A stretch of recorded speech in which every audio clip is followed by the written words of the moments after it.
J'ai dit à ma nouvelle épouse que j'étais simplement l'homme d'entretien du lodge. Je ne lui ai jamais révélé que ce domaine m'appartenait entièrement, ni les 40 hectares autour du lac, ni les 3 autres retraites que je possédais à travers l'État de Washington. Et chaque jour, je remercie Dieu d'avoir gardé le silence. Parce que seulement 72 heures après notre mariage, elle est entrée dans la cuisine avec un agent immobilier et a commencé à discuter du prix que pouvait valoir la propriété. Restez avec moi jusqu'à la fin de cette histoire, et dites-moi depuis quelle région vous m'écoutez. J'aimerais voir jusqu'où cette histoire voyage. Je m'appelle Robert. J'ai fêté mes 64 ans en septembre dernier. Toute ma vie d'adulte s'est construite autour de l'eau. À 17 ans, je nettoyais des bateaux dans une marina à Tacoma. À 25 ans, j'avais économisé assez d'argent pour acheter une vieille cabane de pêche délabrée au bord du lac Chalon. Je l'ai rénovée de mes propres mains. Ensuite, je l'ai louée à des touristes. Avec les bénéfices, j'en ai acheté une deuxième. Puis une troisième. Et ainsi de suite. Quand j'ai eu 50 ans, je possédais déjà 4 propriétés au bord de l'eau à travers l'État. La plus importante était le Pine Ridge Lodge, un refuge de 12 chambres construit au cœur de 40 hectares de forêt ancienne, près de Leavenworth. Ma femme June était mon associée dans toute cette aventure. Elle gérait les réservations, les clients et les finances. Moi, je m'occupais des bâtiments, des terrains et des bateaux. Pendant 34 ans, nous avons été une équipe. Puis, il y a 3 ans, elle est morte d'un AVC. Et ce jour-là, je n'ai pas seulement perdu ma femme. J'ai perdu la personne qui donnait un sens à tout mon monde. Pendant 2 ans après sa mort, je n'ai fréquenté personne. Je n'y pensais même pas. Ma fille, Lily, qui vit à Boise avec son mari et leurs 2 enfants, répétait sans cesse que je devais sortir davantage, rencontrer des gens, arrêter de passer mes soirées seul dans le lodge à regarder le lac. Je lui répondais toujours que j'allais bien. Mais la vérité, c'est que je n'allais pas bien du tout. Je n'étais simplement pas prêt à l'admettre. Puis j'ai rencontré Diane. C'était lors d'un petit déjeuner communautaire organisé à la caserne des pompiers de Leavenworth. Elle venait d'arriver en ville, disait-elle. Elle avait quitté Spokane après un divorce récent. Elle avait 56 ans. Des cheveux blonds qui commençaient à grisonner. Un rire facile. Une présence chaleureuse. Elle m'a expliqué qu'elle travaillait à temps partiel comme comptable pour une petite entreprise de construction. Rien d'extraordinaire, disait-elle. Juste assez pour payer les factures. Elle avait aussi un fils nommé Kyle, 19 ans, qui faisait une année sabbatique avant l'université. Le courant est passé immédiatement entre nous. Puis elle m'a demandé ce que je faisais dans la vie. Sans réfléchir, j'ai répondu. Je suis l'homme d'entretien d'un lodge un peu plus loin sur la route. Je lui ai expliqué que je réparais les canalisations, coupais du bois et entretenais les générateurs. Ce n'était pas totalement un mensonge. Je faisais réellement tout ça. J'avais simplement oublié de préciser que le lodge m'appartenait. Pourquoi ai-je menti? À cause d'une femme nommée Trish. 1 an après la mort de June, je l'avais rencontrée dans un groupe de soutien pour personnes endeuillées à Wenatchee. Nous étions sortis ensemble quelques fois. Puis, un soir au restaurant, elle m'avait demandé ce que je faisais comme travail. Cette fois-là, j'avais été honnête. Je lui avais parlé des propriétés, du business, de tout. Et ce soir-là, quelque chose avait changé dans son regard. Une semaine plus tard, elle parlait déjà de vacances à Hawaï. Elle insinuait que sa voiture devait être remplacée. Elle mentionnait discrètement que le bail de son appartement se terminait bientôt, et qu'il serait tellement agréable de vivre dans un endroit avec vue sur le lac. J'ai mis fin à cette relation rapidement. Mais cette histoire m'a laissé une cicatrice. J'ai compris ce jour-là que l'argent change la manière dont les gens vous regardent. Et pas toujours en bien. Alors avec Diane, j'étais simplement Robert, le bricoleur du lodge. Et elle semblait parfaitement satisfaite de ça. Elle apportait parfois du chili maison pendant mes pauses déjeuner. Nous nous asseyions sur le ponton pour regarder les balbuzards plonger dans le lac à la recherche de truites. Elle ne posait jamais de questions sur l'argent. Jamais. Elle ne montrait aucun goût pour le luxe. Elle conduisait une Subaru vieille de 10 ans, et semblait très heureuse avec ça. Kyle, lui, était plus discret. Poli, mais distant. Il passait la plupart de son temps sur son téléphone ou disparaissait pendant des heures. Diane disait qu'il avait encore du mal à s'adapter au déménagement et au divorce. Je comprenais ça. Les enfants gèrent les bouleversements chacun à leur manière. Après 7 mois de relation, je l'ai demandé en mariage. Nous étions assis sur le ponton au coucher du soleil, et le moment semblait parfait. Elle s'est mise à pleurer avant de dire oui. Elle m'a confié qu'elle ne pensait plus jamais retrouver quelqu'un capable de lui faire ressentir un tel sentiment de sécurité. Nous avons organisé une petite cérémonie. Margot, la meilleure amie de Diane, est venue de Phoenix pour assister au mariage. Lily est montée depuis Boise avec son mari Tom et les enfants. Nous avons célébré la cérémonie au lodge, dans la prairie qui surplombe le lac. Ce jour-là, j'ai demandé à tout mon personnel de me traiter comme un simple employé. Mon directeur, Frank, qui travaillait avec moi depuis 11 ans, m'a pris à part juste avant la cérémonie. « Patron, je dois vous poser la question. Vous êtes sûr de ça? Vous la connaissez à peine. » Je lui ai répondu que j'appréciais son inquiétude, mais que j'étais certain de mon choix. Il a hoché la tête.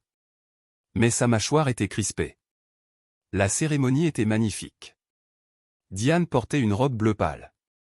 Kyle se tenait près d'elle, vêtu d'un blazer et d'un pantalon beige, avec l'air profondément ennuyé. Margot prenait des photos sans arrêt. Après la cérémonie, Lily m'a serré dans ses bras et m'a murmuré. « Elle a l'air gentille, papa, j'espère qu'elle te rendra heureux. » Mais dans sa voix, il y avait quelque chose. Une question qu'elle n'osait pas poser. Cette nuit-là, nous avons dormi dans mes quartiers au lodge. C'était un espace modeste, une chambre, une petite salle de bain, une kitchenette et un petit salon caché derrière le bâtiment principal. Ce n'était pas luxueux. Mais il y avait un poêle à bois, et une fenêtre donnant directement sur le lac. Diane a observé la pièce avant de dire. C'est chaleureux. Mais son sourire n'atteignait pas ses yeux. Le lendemain matin semblait normal. Nous avons pris le petit déjeuner dans la cuisine du lodge. Diane était souriante, affectueuse, pleine d'énergie. Je me suis dit que j'avais probablement imaginé la déception que j'avais cru voir dans son regard la veille. Mais le deuxième matin, tout a changé. Je suis revenu après avoir vérifié le quai des bateaux et j'ai trouvé Diane et Kyle assis à ma table de cuisine. Des papiers étaient étalés partout. Kyle avait un ordinateur portable ouvert devant lui. Diane écrivait des notes sur un bloc juridique. « Qu'est-ce qui se passe ?» ai-je demandé. Diane a levé les yeux vers moi. Et pour la première fois, j'ai découvert un visage que je ne connaissais pas. « Robert, assieds-toi. Nous devons avoir une conversation sérieuse à propos de notre situation de vie. » Je me suis assis. Pendant qu'elle parlait, mon café refroidissait dans ma main. Elle disait que mes quartiers étaient inacceptables. Elle disait que Kyle avait besoin de sa propre chambre. Et qu'elle ne vivrait pas dans ce qu'elle appelait un débarras amélioré. Elle avait déjà commencé à consulter des annonces de location à Leavenworth. Le loyer le moins cher pour un appartement convenable de 2 chambres tournait autour de 2400 $ par mois. Et Diane, je suis seulement l'homme d'entretien ici. Ce logement fait partie du travail. Je ne peux pas exiger mieux. Elle m'a regardé froidement. Alors il est peut-être temps d'arrêter d'être simplement l'homme d'entretien. Robert, tu as 64 ans. Combien de temps comptes-tu encore ramper sous les bâtiments pour réparer des toilettes? Kyle a pris la parole sans quitter son écran des yeux. Maman a raison. À ton âge, tu devrais déjà être à la retraite. T'as combien d'économies? Cette question m'a frappé comme un seau d'eau glacée. Un gamin de 19 ans que je connaissais depuis 7 mois me demandait combien d'argent j'avais de côté. Ça regarde ta mère et moi, Kyle. Il fait partie de cette famille maintenant, a répondu Diane. On prend les décisions ensemble. Des décisions sur quoi? Elle a fait glisser une feuille vers moi. C'était l'annonce d'une maison. Une grande propriété de 4 chambres à Wenatchee, affichée à 485 000 $. J'ai trouvé ça hier. C'est parfait. Grand jardin, bon quartier scolaire, proche de la ville. Je l'ai regardé sans comprendre. Et Diane, je n'ai pas un demi-million de dollars qui dort sur un compte. Elle a croisé les bras. Combien tu as alors? Je suis resté figé. Pendant 7 mois, cette femme ne m'avait jamais parlé d'argent. Et maintenant, elle exigeait un chiffre. Je lui ai donné une estimation volontairement basse, environ 180 000 $ d'économie. La vérité était bien plus élevée. June et moi avions construit cette fortune pendant des décennies. Mais je n'avais aucune intention de révéler ça. Kyle a secoué la tête. C'est même pas proche de ce qu'il faut. C'est un début, a répondu Diane. Et tes comptes retraite? Ton IRA? Tes investissements? C'est pour ma retraite. Le ton de Diane est devenu plus dur. J'ai quitté mon appartement à Spokane pour toi. J'ai déménagé dans cette ville pour toi. Je t'ai épousé. Le minimum, c'est que tu offres une vraie maison à ta famille. Le mot famille sonnait comme une menace dans sa bouche. Je me suis levé. Je dois y aller. J'ai du travail. Cette conversation n'est pas terminée. Pour moi, si. Et je suis sorti. Je suis allé directement au bureau de Frank. Il m'a regardé une seule seconde avant de fermer la porte derrière moi. Et qu'est-ce qui s'est passé? Je lui ai tout raconté. Sans m'interrompre une seule fois, il a écouté chaque mot. Quand j'ai terminé, il s'est enfoncé dans son fauteuil avant de dire calmement. Lily m'a appelé hier soir. Je l'ai regardé, surpris. Quoi?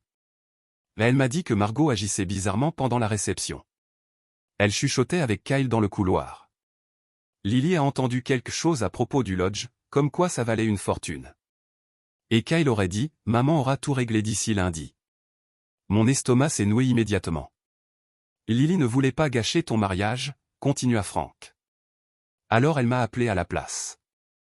Je me suis laissé tomber sur une chaise. Frank, qu'est-ce que j'ai fait?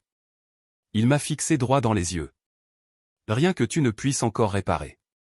Mais maintenant, il faut être intelligent. Cette nuit-là, j'ai appelé Lily. Elle m'a raconté tout ce qu'elle avait vu. Pendant la réception, elle cherchait les toilettes lorsqu'elle est tombée sur Margot et Kyle dans le couloir derrière la salle de stockage. Ils ne l'avaient pas remarqué. Kyle disait que le vieux était complètement naïf et que Diane aurait accès à ses comptes bancaires en moins d'un mois. Margot avait ri avant de répondre. Elle choisit toujours les hommes seuls. C'est les plus faciles. La voix de Lily tremblait au téléphone. Papa, je voulais te le dire. J'étais presque venu te voir. Mais tu avais l'air tellement heureux, et je me suis dit que j'avais peut-être mal compris. Elle s'est mise à pleurer. Je suis désolé. Non, ma chérie. Ne t'excuse pas. Tu essayais de me protéger. C'est moi qui aurais dû faire attention. Après notre appel, je suis resté assis longtemps dans mon véritable bureau, celui caché derrière la réception du lodge, celui dont Diane ignorait l'existence. Je réfléchissais à mes options. Je pouvais la confronter. Je pouvais lui demander de partir. Mais quelque chose au fond de moi me disait que ce ne serait pas suffisant. Si Diane était vraiment la femme que je commençais à imaginer, alors elle changerait simplement de stratégie. Le lendemain, la situation a empiré. Je suis rentré dans mes quartiers après le déjeuner, et j'ai trouvé Kyle en train de fouiller dans mon classeur. Il n'essayait même pas de se cacher. Des dossiers étaient étalés sur le lit. « Qu'est-ce que tu fabriques ?» Il s'est tourné vers moi sans la moindre gêne. « Je cherche tes documents financiers. Maman a besoin de comprendre la situation complète. Sors immédiatement de mes affaires. » Kyle s'est levé lentement. Il me dépassait de presque 10 cm et pesait au moins 15 kilos de plus que moi. « Robert, tu peux coopérer, ou les choses peuvent devenir compliquées. » Ses yeux étaient glacials. « Ta femme a des droits légaux maintenant. Accès aux biens communs, aux comptes, à tout ça. Tu ne veux pas te battre au tribunal. » Je l'ai regardé fixement. « Tu es en train de me menacer ?» Il a souri. Le sourire le plus froid que j'ai jamais vu sur le visage d'un jeune homme. « Je t'éduque. » Et à cet instant, j'ai compris une chose. Kyle n'était pas un adolescent immature. C'était un prédateur. Dehors. Il est parti, mais lentement, comme quelqu'un convaincu d'avoir déjà gagné. Cet après-midi-là, j'ai contacté une détective privée nommée Grace Whitfield. Lily avait obtenu son nom grâce à un ami travaillant dans les forces de l'ordre. Je lui ai donné tout ce que je savais sur Diane, Kyle et Margot. 3 jours plus tard, Grace m'a rappelé. Sa voix était grave. « Robert, il faut que tu t'assoies avant d'entendre ça. » Mon cœur s'est serré. Diane ne s'appelle pas Diane Crawford. Un silence. Puis. Son vrai nom est Denise Kowalski. Je n'ai pas réussi à parler. Grace a continué. Denise n'avait jamais vécu à Spokane. Sa dernière adresse connue se trouvait à Las Vegas. Kyle n'était même pas son fils. C'était le fils de son jeune frère. Son neveu. Et il n'avait pas 19 ans. Il en avait 25. Margot, elle, n'était pas sa meilleure amie. C'était sa grande sœur. Et depuis le début, elles travaillaient ensemble. Ensemble pourquoi? Ai-je demandé. Grace a marqué une pause avant de répondre. Pour une opération organisée. Elle m'a expliqué qu'au cours des 6 dernières années, Denise avait épousé 4 hommes différents. Tous âgés de plus de 60 ans. Tous veufs ou divorcés. Tous propriétaires de biens importants. Elle ciblait surtout de petites villes, des endroits où les gens se faisaient encore confiance. Elle arrivait discrètement, construisait une histoire crédible, séduisait rapidement sa victime, puis, après le mariage, la pression commençait. Argent. Maison. Compte bancaire. Retraite. Et si l'homme résistait, il passait à l'étape suivante. Un homme du Montana a transféré son ranch après que Kyle lui ait cassé 2 côtes. J'ai senti ma gorge se nouer. Un autre, dans l'Idaho, a vidé tout son compte retraite. Un troisième, au Nouveau-Mexique, lui a donné procuration, et elle a vidé ses comptes en moins d'une semaine. Je n'arrivais plus à respirer normalement. Combien de victimes? 4 confirmés. Probablement plus. Puis Grace a ajouté quelque chose qui m'a glacé le sang. L'un des hommes était mort d'une crise cardiaque pendant la procédure de divorce. Sa famille pensait que le stress y était pour beaucoup. Mais rien n'avait jamais pu être prouvé. Un homme était mort. À cause d'eux. Je vous raconte tout ça pour que vous compreniez à qui vous avez affaire, Robert. Ces gens ne sont pas des amateurs. Ils sont dangereux. Après l'appel, je suis resté assis dans le silence pendant un long moment. À travers les murs du bureau, j'entendais les clients rire dans le hall du lodge. Le feu crépitait dans la grande cheminée en pierre. Cet endroit. C'était toute ma vie. La mienne. Celle de June. Nous avions construit ce lodge à partir d'une vieille cabane en ruine. Et je refusais que Denise Kowalski me vole tout ça. Mais pour gagner contre des gens comme eux. La colère ne suffisait pas. Il me fallait un plan. Le lendemain matin, Diane est venue me voir avec une nouvelle exigence. Elle avait fait des recherches. Selon elle, les lois de l'État de Washington lui donnaient des droits sur tous mes revenus futurs maintenant que nous étions mariés. Je veux être ajouté à ton compte bancaire, dit-elle. Et ce week-end, on va visiter cette maison à Wenatchee. Je me suis forcé à jouer le rôle du vieil homme fatigué. J'ai parlé à mon patron d'une éventuelle retraite anticipée.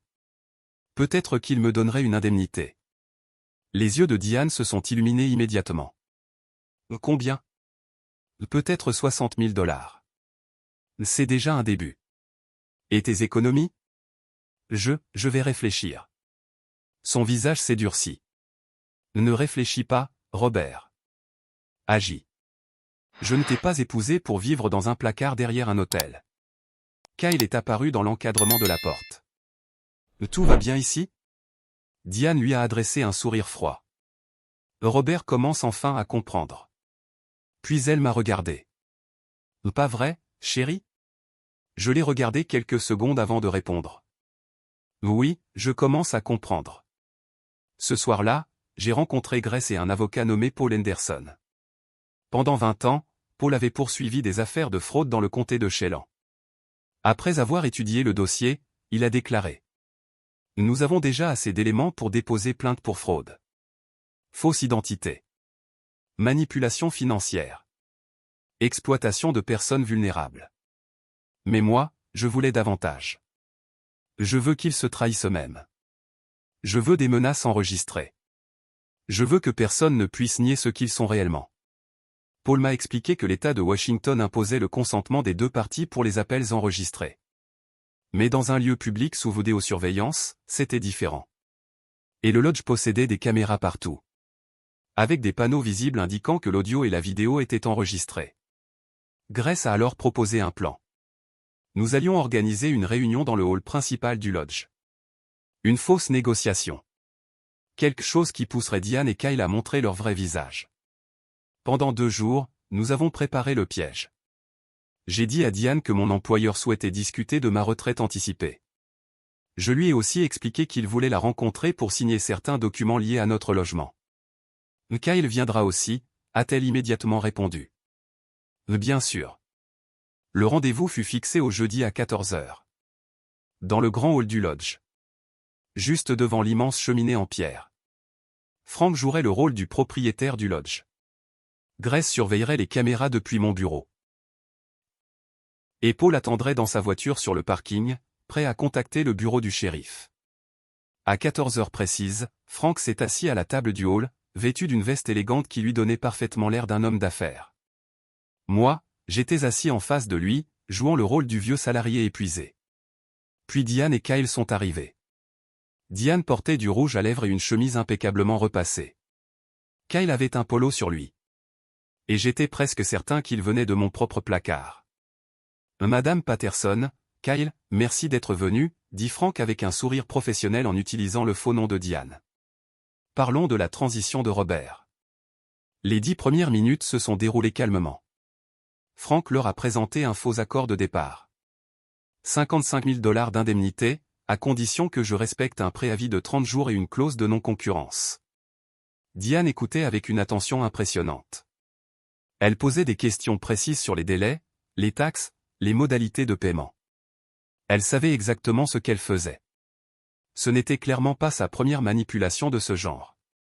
Puis Frank a lancé le piège. Il y a cependant un problème. Le logement de Robert est lié à son emploi. Une fois son contrat terminé, vous aurez 30 jours pour quitter les lieux. Et là, le masque de Diane a disparu. Son regard est devenu froid. Dur. C'est inacceptable. Sa voix n'avait plus rien de chaleureux. Nous sommes mariés. Cet endroit est notre maison. Frank est resté parfaitement calme.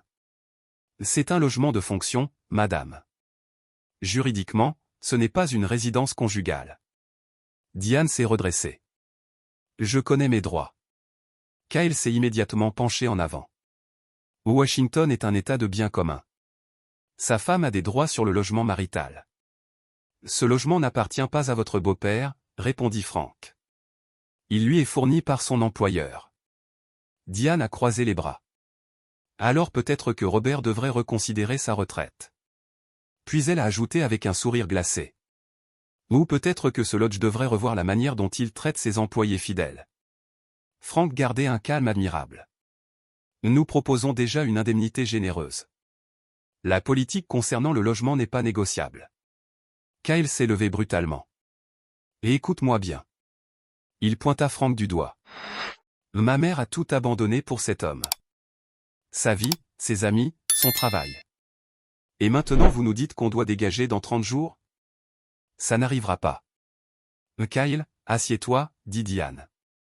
Mais je pouvais voir dans ses yeux qu'elle ne voulait absolument pas qu'il s'assoie. Elle voulait qu'il intimide. Qu'il domine. Kyle continua. Robert garde son boulot. On obtient un logement plus grand. Et vous arrêtez de faire comme si vous contrôliez la situation parce que ma mère est légalement mariée à votre employé.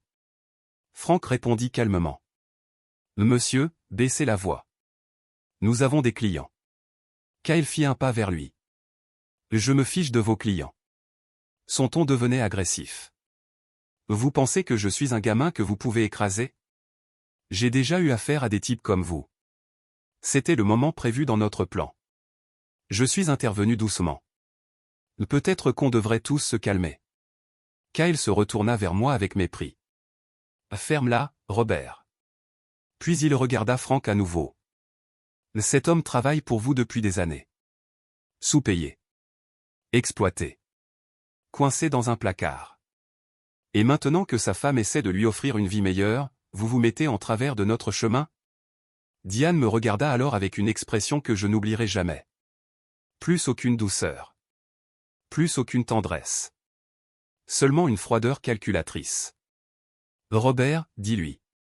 Sa voix était presque menaçante. Dis-lui que tu veux partir.